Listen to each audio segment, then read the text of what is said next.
John Locke was a 17th century English philosopher credited with founding British empiricism as a school of thought. His contributions to educational philosophy stemmed from his time as a private teacher to wealthy families, where he also acted as an advisor on how to raise their children. His thoughts on education were collected from letters that he wrote to his friend and were bound as an essay titled Some Thoughts Concerning Education. His main focus regarding education actually wasn't so much about the classroom curriculum. Instead, it was about teaching morals. He argued that habit was formed through discipline, and children should learn to prioritize reason over their desires. Concerning the classroom, Locke was actually rather progressive in his educational beliefs for the time. He argued that children were fairly rational creatures, that they understood cause and effect relationships.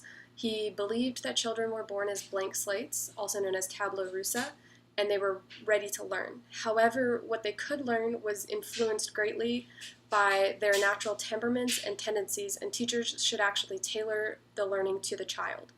Children should be allowed to play and enjoy themselves. Constant discipline would actually hinder a child's success in the classroom. He believed that students didn't enjoy learning as much as they enjoyed playing because they were forced to learn but not forced to play. Teachers should help develop a child's natural inclinations and should act as an older friend towards students, allowing them to confide in them as long as there was no harm to the child or others.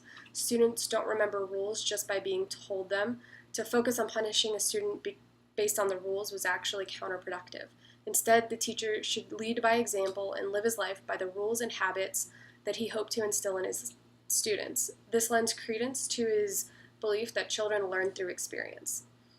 He helped to pioneer what we know today as experiential learning. When it comes to the curriculum itself, Locke argued that the focus on languages such as Latin or Greek were tedious and didn't do much for students other than increase their rote memorization abilities.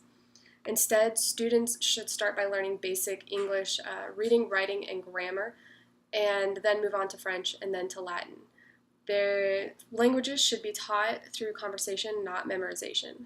They should start with basic geography, then move on to basic arithmetic, and then back to more complex geography as their abilities to understand abstract thinking increased. The last focus of Locke's educational philosophy is that every child should learn a manual skill such as cooking, gardening, or carpentry. The focus on using the hands allowed the mind to refresh and gave the student a solid hobby to spend their free time developing. Locke's educational philosophy revolutionized education in the 18th century, and Some Thoughts Concerning Education became one of the leading texts in England regarding education.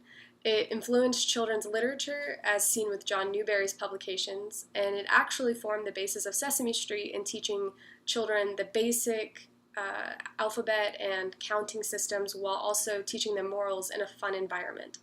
While the idea of allowing children to flourish and to choose their own course of study sounds appealing, I would argue that Locke's interpretation of education is almost too progressive.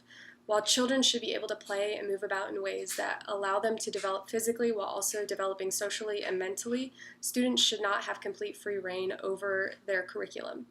Allowing students to confide in you as an older friend is a recipe for disaster, and it falls outside the code of ethics we use today for a good reason. Children have been proven to do well with boundaries, and by establishing social boundaries, you teach the student how to do well with different groups of people as well as different levels of authority.